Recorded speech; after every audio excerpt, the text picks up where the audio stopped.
Selamat pagi pemirsa, saya Siti Isniani Nur akan menemani Anda dengan beragam informasi terkini di antaranya.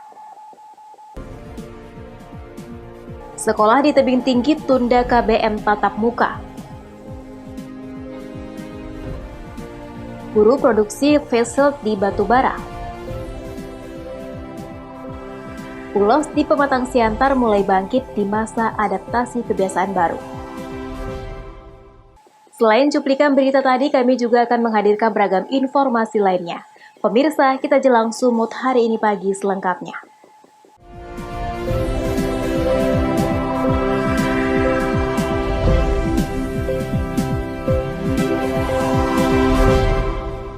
Kita ke informasi pertama. Pemirsa, meski telah uji coba selama 3 hari, sejumlah sekolah di Kota Tebing Tinggi, Sumatera Utara akhirnya menunda kegiatan belajar mengajar secara tatap muka, dikarenakan masih banyak siswa yang tidak mematuhi protokol kesehatan COVID-19. Seperti di SD Negeri di Jalan Sutomo, Kota Tebing Tinggi, pada Senin pagi tidak terlihat kegiatan belajar mengajar tatap muka. Padahal sebelumnya pada Kamis, Jumat, dan Sabtu pekan lalu, sekolah ini telah melakukan uji coba kegiatan belajar mengajar tatap muka yang melibatkan siswa kelas 4 hingga kelas 6. Kepala Sekolah Asmalia mengatakan kegiatan belajar mengajar tatap muka di sekolah untuk sementara ditunda. Asmalia mengaku masih banyak siswa yang mengabaikan protokol kesehatan COVID-19 saat uji coba KBM tatap muka. Di antaranya tidak memakai masker dan tidak menjaga jarak, meski sebelumnya sudah dilakukan sosialisasi kepada para orang tua siswa. Kemarin kami memang melakukan kebijakan untuk melaksanakan uji coba di sekolah bagaimana kalau anak-anak itu belajar tatap muka. Ternyata dari 3 hari kami melaksanakan uji coba tersebut masih banyak kendala-kendala yang dihadapi terkait dengan apabila kami melaksanakan belajar tatap muka. Contohnya kendalanya? Contoh misalnya anak-anak tersebut masih peran serta orang tua itu masih ada juga yang sedikit lalai untuk memberikan anak memakai masker, itu salah satu. Setelah itu anak-anak kami bariskan masih juga belum begitu mentaati aturan-aturan yang kita laksanakan, misalnya seperti mereka itu tidak menjaga jarak. Mereka masih asik juga bergelut-gelut dengan temannya walaupun kita tetap mengingatkan seperti itu. Jadi kita perlu mengevaluasi lagi, mengingatkan kembali, mengajak orang tua lagi untuk berperan serta mengingatkan anak-anak ini untuk menjaga jarak. Saat ini Kota Tebing Tinggi masih berada dalam zona oranye atau resiko sedang penyebaran COVID-19 dengan jumlah kasus terkonfirmasi positif COVID-19 sebanyak 164 kasus, 27 diantaranya masih menjalani perawatan. Alex Garingging melaporkan untuk Evarina TV. Pemirsa, Badan Pengawas Pemilu Kota Binjai, Sumatera Utara menertibkan sejumlah alat peraga kampanye calon wali kota Binjai yang menyalahi aturan. Penertiban alat peraga kampanye ini dilakukan petugas Bawaslu Kota Binjai bersama tim Satpol PP dan unsur TNI Polri. Alat peraga yang ditertibkan adalah alat peraga yang menyalahi aturan kampanye, seperti desain, jumlah, dan materi APK yang tidak sesuai. Penertiban juga dilakukan untuk APK yang menyalahi aturan lokasi dan nilai estetika pemasangan APK. Salah satu APK yang dibongkar petugas adalah sebuah baliho besar milik paslon nomor urut 2 yang terpasang di Jalan Sungai Musi, Kota Binjai. Dengan menggunakan truk milik Dinas Lingkungan Hidup, tim membongkar baliho tersebut. Penertiban juga dilakukan untuk APK paslon lainnya yang menyalahi aturan. Ketua Bawaslu Kota Binjai Ari Nurwanto mengatakan, penertiban APK bermasalah ini akan dilakukan hingga pemilu mendatang. Pihaknya bersama KPU Kota Binjai juga telah berulang kali menyurati tim sukses masing-masing pasangan calon untuk mematuhi aturan pemasangan alat peraga kampanye. Yang dilakukan oleh Bawaslu Kota Binjai bersama dengan Satpol PP, TNI, Polri kita lakukan sampai dengan masa tenang. Kenapa? Karena alat peraga kampanye semua yang kita tertibkan adalah melanggar aturan terkait dengan desain, jumlah, materi. Yang kedua terkait dengan lokasi. pemasangan. Selanjutnya yang menyalahi etika dan estetika, yang mana ditempel di pohon, di tiang-tiang listrik, di sarana rumah ibadah, di sarana kesehatan dan fasilitas milik pemerintah. Ada nggak kira-kira kendala Bang? Ada yang nggak mau dicopot gitu Bang? Ya, terkait dengan kendala, semua pasangan calon menerima karena mereka juga mengetahui bahwasannya yang mereka pasang itu sebenarnya adalah menyalahi aturan. Tapi memang karena keinginan dan kemauan pasangan calon untuk tidak menertibkannya, maka kita tertibkan. Kita juga telah memberikan himbauan pada pasangan calon untuk menertibkan sendiri. Bila tidak ditertibkan, maka akan ditertibkan oleh tim terpadu yang terdiri dari Bawaslu, Satpol PP, TNI, dan Polri. Dan perlu diketahui juga untuk di Kota Binjai, KPU Kota Binjai juga sudah menyurati pasangan calon sebanyak 3 kali untuk menertibkan sendiri dalam waktu 1 kali 24 jam. Kalau nggak maka akan ditertibkan ya Bang ya? Ya, maka akan ditertibkan. Tapi kita lihat di Kota Binjai juga masih banyak alat-alat peraga kampanye yang menyalahi aturan. Maka untuk itu kita akan menertibkan terus penertiban alat peraga kampanye sampai dengan di masa tenang nanti. Wahyu Pratama melaporkan untuk Evarina TV. Informasi lainnya pemirsa, kini di Sumatera Utara telah memiliki 21 laboratorium PCR yang tersebar di 33 kota kabupaten.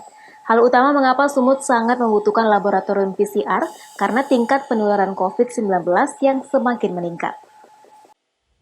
Gubernur Sumatera Utara sebelumnya telah meminta pemerintah pusat memberikan bantuan pengadaan laboratorium pemeriksaan PCR karena semakin tingginya tingkat penularan COVID-19. Saat ini di Sumut telah tersedia sebanyak 21 laboratorium yang siap menangani spesimen COVID-19. 7 diantaranya disediakan gratis. Karena itu, pemerintah pusat menyebutkan bahwa kondisi pemeriksaan PCR swab sudah baik dan perlu dipertahankan.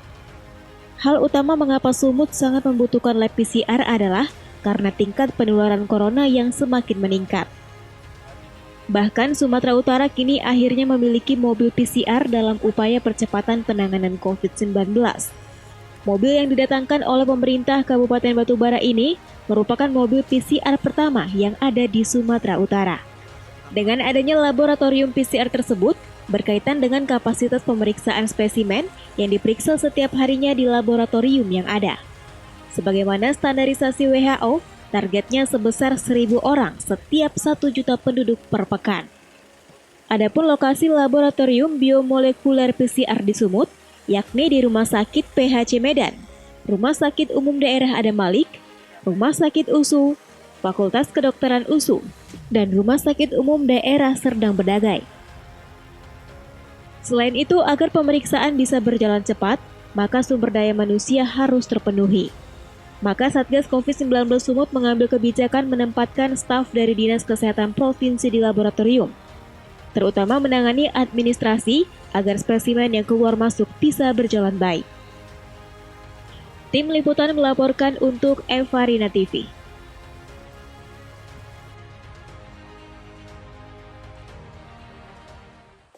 Sumut hari ini masih akan kembali sesaat lagi, tetaplah bersama kami.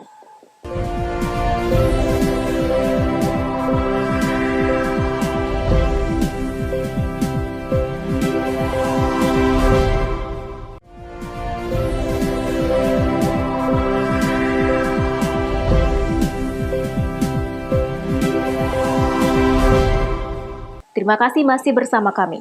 Pemirsa, sejumlah sekolah di Batubara, Sumatera Utara membuat sendiri face shield atau pelindung wajah yang dibagikan kepada para siswa untuk digunakan saat mengikuti kegiatan belajar mengajar secara tatap muka. Seperti yang dilakukan di SD Negeri 14 Desa Mangkai Baru, Kecamatan 50, Batubara ini. Para guru membuat ratusan pelindung wajah untuk dibagikan kepada seluruh siswa yang mengikuti KBM tatap muka. Bahan-bahan yang digunakan untuk membuat pelindung wajah ini pun terbilang sederhana, terdiri dari plastik sampul, busa, dan tali karet. Kepala Sekolah SD Negeri 14 Desa Mangkai Baru, Rilan Kastoyo, mengatakan ide pembuatan pelindung wajah ini karena harga pelindung wajah di pasaran masih mahal, berkisar Rp20.000 per buah.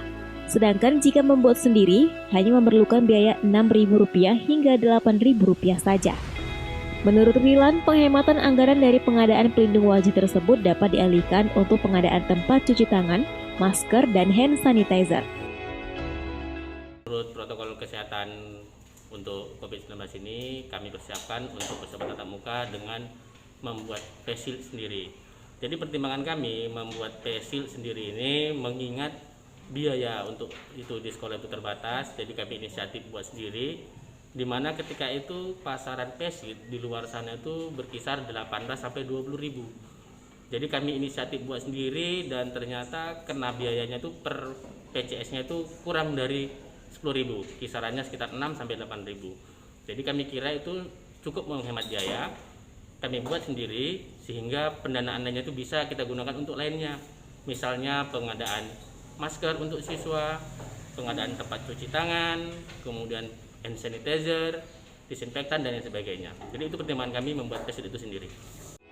Sementara itu, Kepala Dinas Pendidikan Kabupaten Batubara Ilyas Sitorus mengapresiasi ide kreatif pembuatan pelindung wajah oleh para guru di sekolah.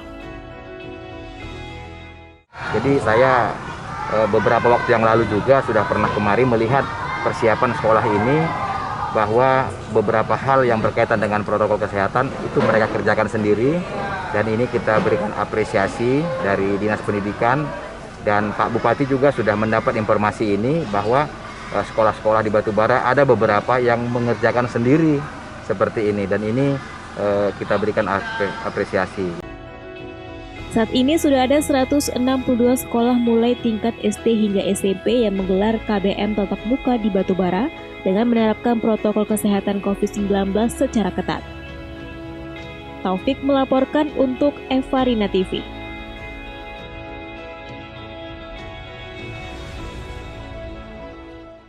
Pemirsa, petugas patroli Bea dan Cukai Tanjung Balai berhasil selamatkan kapal tongkang yang membawa puluhan TKI ilegal nyaris karam di perairan Seiberombang, Labuhan Batu, Sumatera Utara.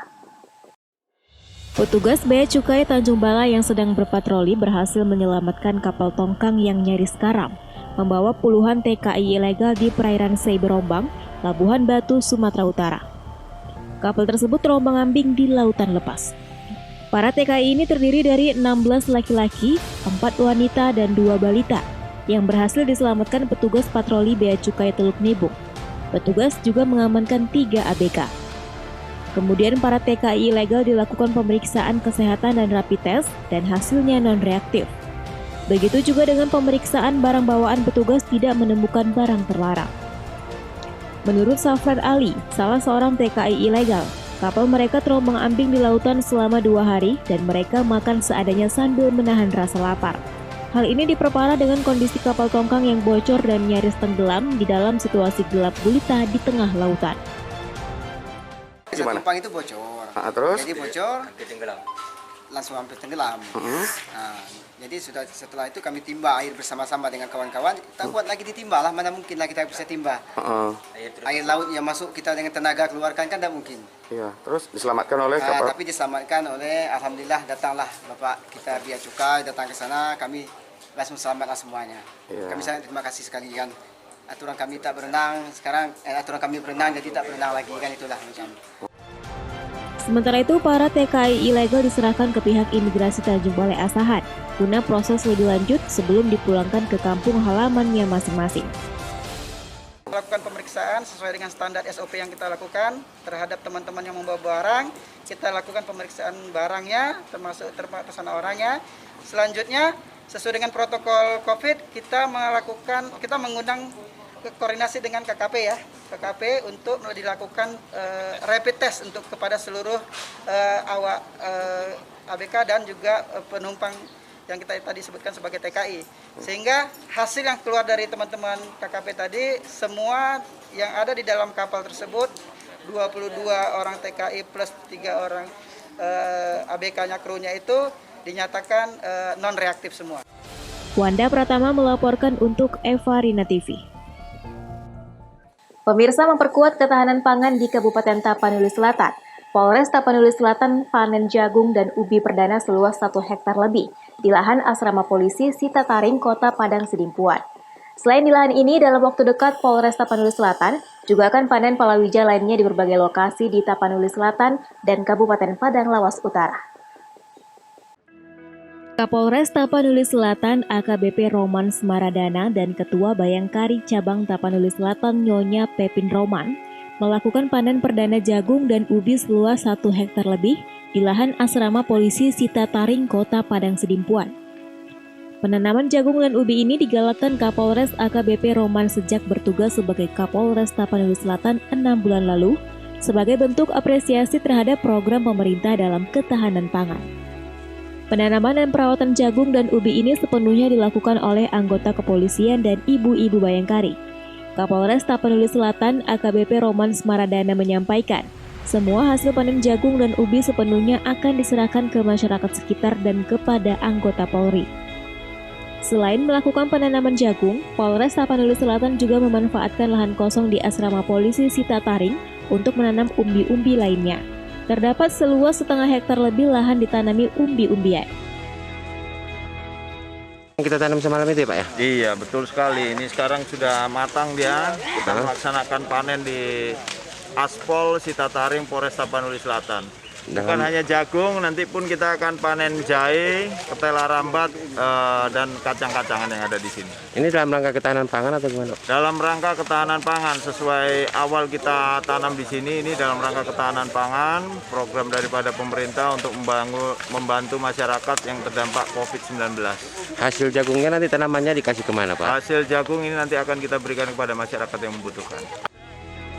Selain Kapolres Tapanuli Selatan dan Bayangkari, panen raya jagung dan umbi-umbian ini juga dihadiri Dinas Pertanian Kabupaten Tapanuli Selatan sebagai pembina pertanian lahan milik Polres Tapanuli Selatan. Azan Sinaga melaporkan untuk Eva Rina TV.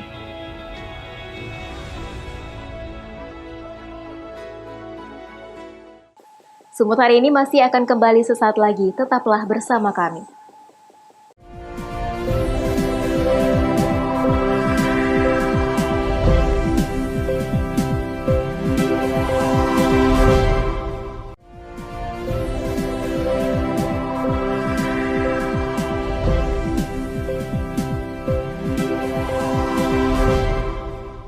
Terima kasih masih bersama kami.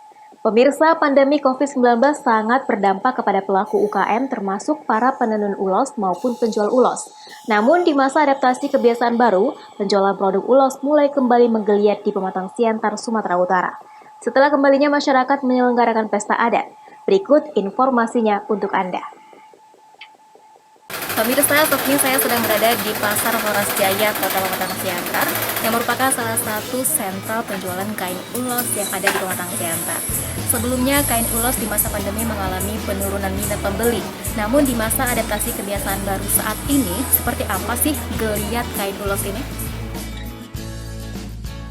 Di masa adaptasi kebiasaan baru ini, pemerintah telah mengizinkan para pelaku usaha untuk beraktivitas kembali. Tentunya dengan wajib menerapkan protokol kesehatan agar memutus mata rantai penyebaran COVID-19.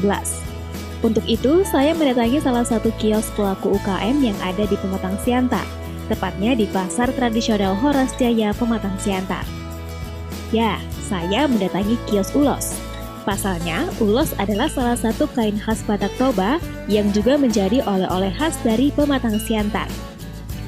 Kios ulos ini bernama Kian Ulos yang dirintis sejak 26 tahun silam, tepatnya tahun 1994, oleh seorang wanita bernama Foni Sitanggang.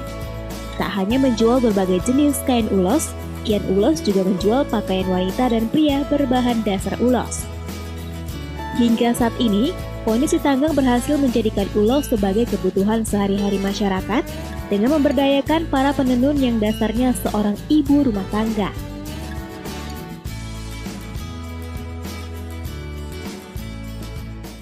Kita awalnya keprihatinan yang sangat dalam melihat para penenun. Para penenun, mereka bertenun hanya motif tertentu yang telah ada di pikirannya, dari terbatas kan. Bilangnya kalau seminggu dia bertenun sekitar 7 atau 8 potong, nah tentu harganya juga udah terpatok. Untuk mengembangkannya mereka nggak bisa, untuk menambah ekonominya nggak bisa, terpaksa kita bantu. Caranya kita ajak mereka kerjasama merombak motif-motifnya ini tadi. Seperti ini dulu kan pakai mata-mata. Kita hilangkan mata-matanya, benangnya dulu kasar. Sekarang kita haluskan sehingga dia mendapat bahan seperti ini ya. Bahannya, nah ini bahannya ini ha. Ini bahan tenunnya. Yang dulu ulos sekarang udah seperti ini kan. Nah ini kan sudah seperti ini, kita tinggal mengembangkan. Mengembangkan ini dari sini kita buat baju jas, blazer, rompi, kemeja, dasi, dress, rompi panjang. Kita banyak dapat menghasilkan dari satu produk. Kalau dulunya kalau ulos ini kan satu aja, tidak ada berfungsi. Dia sampai di pesta selesai di lemari. Setelah kita rombak, kita ikut mereka kerjasama, ini hasilnya jadi banyak. Tentu pelebaran lapangan kerja. Namun penjualannya menurun drastis saat wabah COVID-19 merebak. Poni Sitanggang mengaku di bulan April hingga Mei, aktivitas berjualan dihentikan dan merumahkan para penenun dan pekerjanya. Meski pekerja dirumahkan, mereka tetap diberi kegiatan dengan membuat masker berbahan dasar ulos.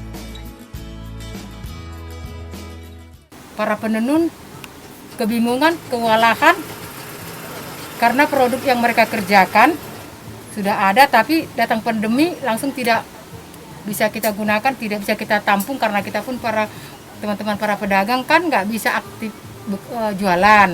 Jadi kasihan mereka semua menyimpan barangnya, sementara mereka butuh makan. Terpaksa mereka juga mencari yang mau menampung dengan harga jauh di bawah pasar. Kini, di masa adaptasi kebiasaan baru, geliat ulos kembali menunjukkan perubahan. Meski penjualan tidak semeroket sebelum pandemi, namun Poni Sitanggang tetap semangat untuk berinovasi, mencari ide-ide menarik mengembangkan produk berbahan dasar ulos. Ya pemirsa, di masa adaptasi kebiasaan baru ini ternyata geliat kain ulos sendiri sudah mulai meningkat dibandingkan di masa pandemi COVID-19. Saya Siti Isnianinur melaporkan untuk Evarinatif.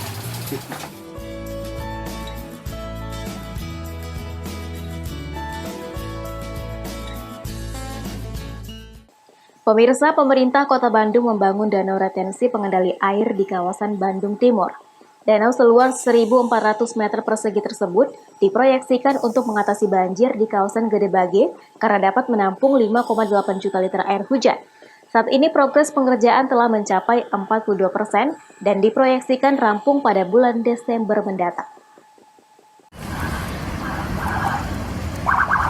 Pemerintah Kota Bandung melakukan berbagai upaya untuk mengatasi permasalahan banjir.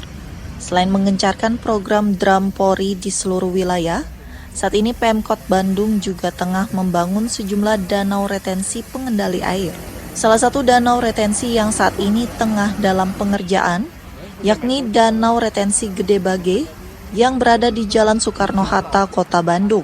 Danau seluas 1.400 meter persegi tersebut diproyeksikan untuk mengatasi banjir Bandung Timur, khususnya di kawasan Pasar Induk Gedebage dan sekitarnya, karena dapat menampung 5,8 juta liter air hujan. Karena kapasitas tampungnya juga kecil. Kalau ingin cakupan area lebih luas harus lebih gede. Termasuk perempatan itu juga nggak mungkin, Pak? Ya, yang tadinya kalau biasa ada limpasan ke jalan, gitu. Ada limpasan ke jalan. Kalau menurut perencana diperkirakan tergenang 30 itu ya menjadi 10 gitu Pak. Jadi memang tidak tuntas semua ya dengan adanya kolam retensi ini. Itu menjadi sedikit solusi ya? Minimal gitu, ada solusi yang diberikan oleh pihak PEM. Saat ini progres pengerjaan telah mencapai 42% dan diproyeksikan rampung pada awal Desember 2020. Dari Bandung, Jawa Barat, Mardiansa Al-Afghani, Kantor Berita Antara mewartakan. Pemirsa, demikianlah rangkaian informasi dalam Sumut hari ini pagi. Saya Siti Isnianinur mewakili kerabat kerja yang bertugas pamit undur diri. Terima kasih atas kebersamaan Anda dan sampai jumpa.